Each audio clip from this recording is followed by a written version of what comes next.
First of all, I'd want to thank you very much for embracing the cold weather to be here and make it. Um, After congratulating you and thanking you, I'd want to bring it into your attention that this is a mandated group. You've been required to be here, either by court order or by law, some enforcement, that you be part of this um, this therapy session. My name is Bob, and I'm the group facilitator. And just to, as a way of getting along the flow of the session, I just want to ask you, what is your expectation of this group? Like, you've been here because of some anxiety issues. You're going through some anxiety disorder. So what is your expectation by the end of this session?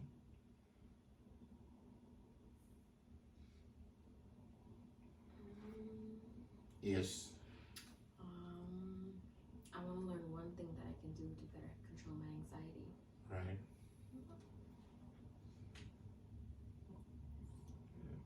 I don't know. You can go to this person next. Oh, okay. Yeah. So I just come to this group. I just want to learn some skills to manage my emotion, and then try to find some ways to solve my issue. All right. That's nice to know. What is your expectation? My expectation is that after the session this evening, at least I will go away knowing that I've learned something and I have to implement. Oh, that's good. And I think it will be very much expedient if we know each other by name. And knowing each other by name, it will help us to identify each other and, not call this person this one and this other person this one. And as you want to go into that activity, you'll just mention your name, and apart from mentioning your name, we want to fun it up a little bit, like if you are also to raise one person from the dead, who would that person be? And what question would you ask this person that you'd raise from the dead? So your name, and if you are to raise one person from the dead who's died before, and what question would you ask this person, just for fun fact? Yes, you wanna go first? Okay. My name is Chantal, and if I would raise one person from the dead, it would be Peter from the Bible. Ooh. And what question would you ask Peter? What question would I ask Peter? How did it feel when you denied Christ? That's what I asked him. Wow. Thank you, Chantal. Well, I guess I'll go next. My name is Alex. Person that I raised from the dead to ask a question. Man, I guess it would be MLK. And I would ask him, how did he deal with the pressure of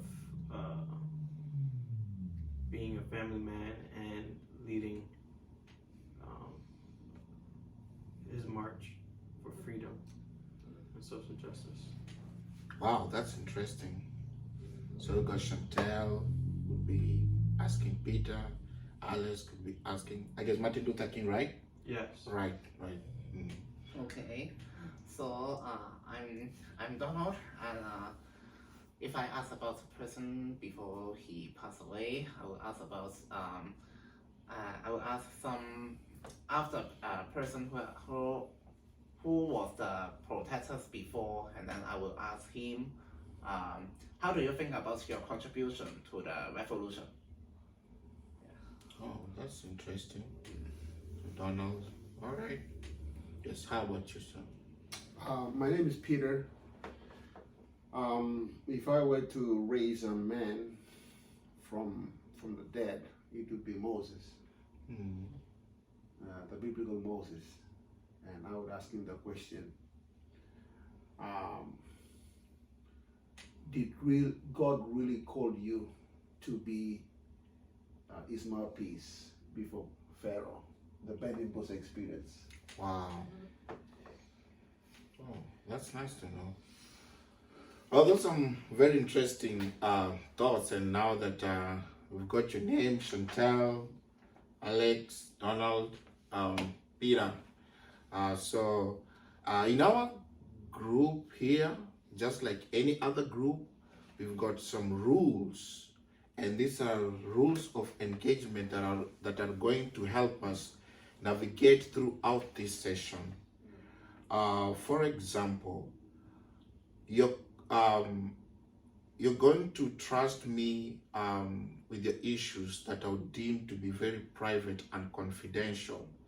So confidentiality of anything that you're going to discuss in this session is of very much great importance.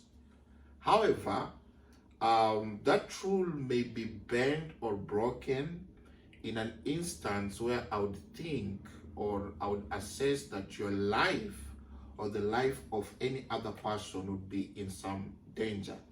That's when I'll be likely to break that confidentiality rule. Any other rule that you'd want us to work with throughout the session? Yeah. Not to distract people, you know. Oh yeah, he's on. It's very distracting. Yeah, say distraction, like you put your phone away. But that's rule number one. Rule number two, rather, distraction. Yeah, distraction. Okay. Mm-hmm. Respect. Oh, respect. Respect would be rule number three. Yeah, rule number three. Respect. Thank you. Any other rule that you think of on top of your head? Participation. Yeah, Rule number three: discuss don't go out of anything that's not asked. You don't have to go outside of that. Oh, you Stay don't. within. Yeah, you stay within the confines of our discussion. Yeah. Yeah, like we are not to discuss about war in Ukraine. Our session is about anxiety and anxiety disorder. Yeah, so we are going to confine ourselves in the session of our discussion, right? So having set those rules of engagement, I think we are good to go. Does any one of you have any questions so far?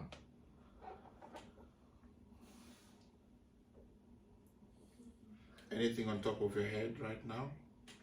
All right, like you are here because you're deemed to be very anxious people.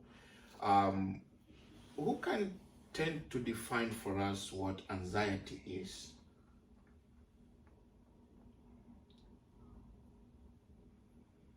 Anyone know?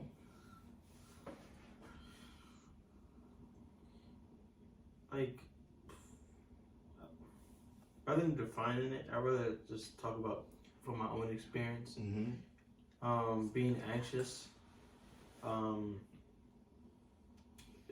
it caused me to have like trust issues, sleepless nights, yeah, a little bit of paranoia, Oh, just a little bit. Yeah, so that's how I feel when I go through those wow. days. Can anyone relate to his situation? Like he's feeling paranoid, anxious. Do you get angry at times? Very much so. Can anyone relate to his situation? Yeah, I think it's anxiety is basically a state of the mind of a person where there are factors that sometimes disturb and factors like financial difficulties or relationship issues, or there's a death in the family, those are some of the factors that affect the mental state of a person, and that leads to anxiety. All right. Those that you've mentioned, would they also be like a trigger, something that would make you anxious? What triggers you to be into that situation? Like what would make you anxious? Yes, Chantal. School. Oh, school. Yeah. Worried about my family. And I can identify with Alex here. That's your name, right, Alex? Yeah, it's Yeah, makes you worried so that you can't sleep. You know what I'm saying? Like, Wow. you know, you're trying to go to bed, but there are so many things on your mind. It's like your Right, mind cannot right. shut down to sleep because you're thinking about all the things you have to do until you like give up on sleeping, and then you just start doing some of the stuff you have to do. So for me, it's the sleep goes. So I can definitely. Wow, that would be some tough spot to be in. So what's your bouncing back like? How do you unnerve that you don't be anxious? You need some medication, or do you have a place that you get to go and just be by yourself till you get back to your normal? What's your plan? What I do is basically, from my own experience, when I have anxiety, when I'm anxious about some things, because anxiety is basically the mental state, my mental state. Right. Whether it falls into depression or whether it's in an active state where I'm normal. So when I'm going through there's a tendency where I'm having anxiety, I pause myself and I go into the habit of meditation. Right. Because meditation is a therapy Right.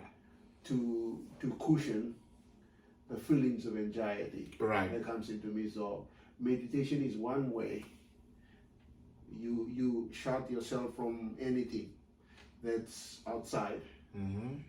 and then you go in yourself and start to re-examine, restate.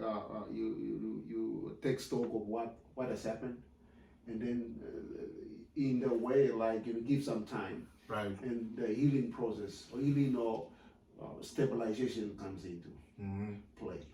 So I think meditation Mm-hmm. is the first thing I do, and that's from my experience. I don't know about you guys, but like that's what I do. I'm gonna be honest with you, Doc, right? Like, for me, complete opposite. Mm-hmm. That I don't, I just spiral out of control from there. Mm-hmm.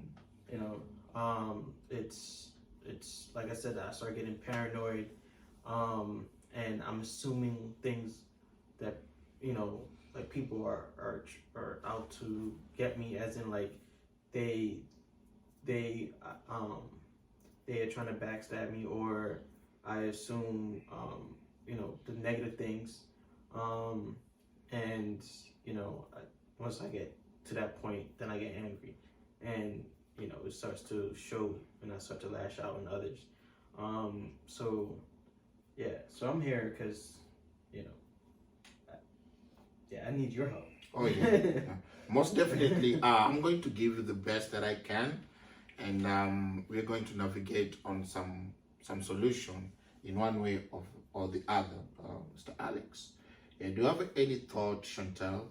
What's going through your mind? I guess I can identify with both of them, just because, like, when I'm really anxious, my emotions get a hold of me till, you know, I kind of have a mental breakdown. You know, like I'm at my breaking point.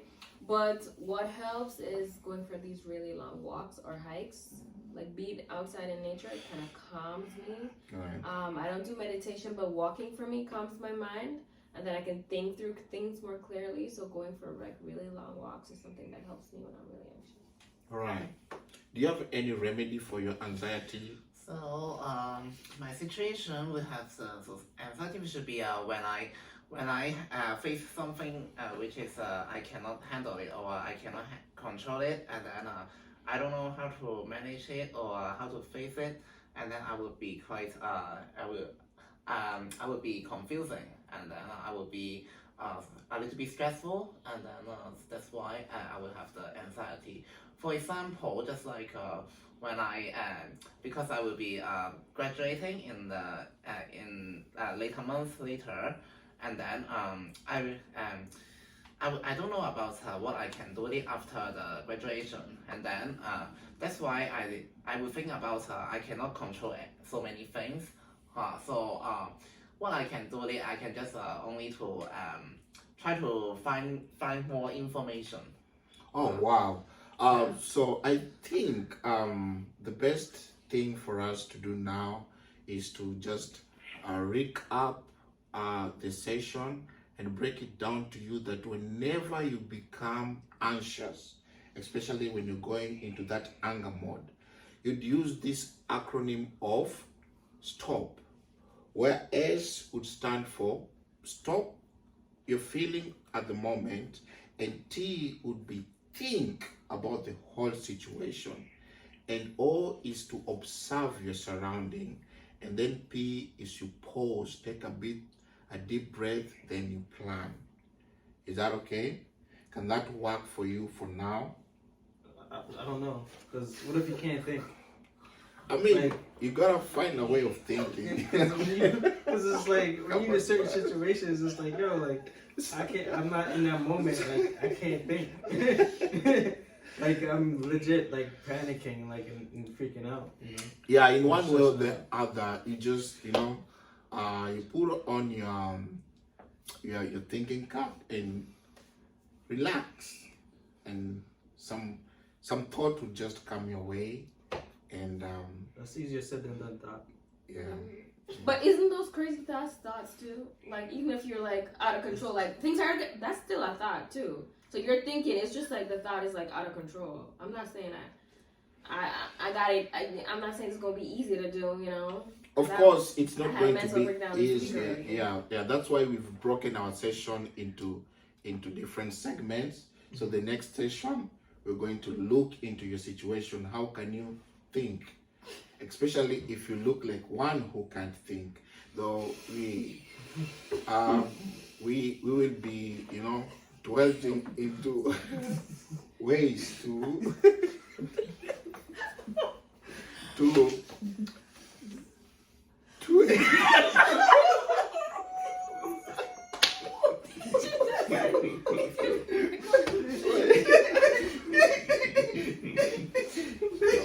Well, you know what? That made us real relaxed.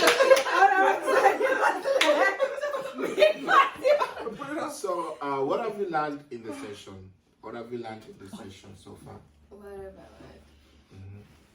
I learned that laughter is a good medicine for anxiety. Oh yeah. That was So pretty fun. yeah, my hope for you is that when you go back into the society, just stop and think, and your anxiety level will just be cut down, and yeah.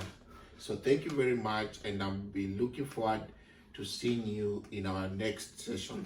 Can you all clap for yourself?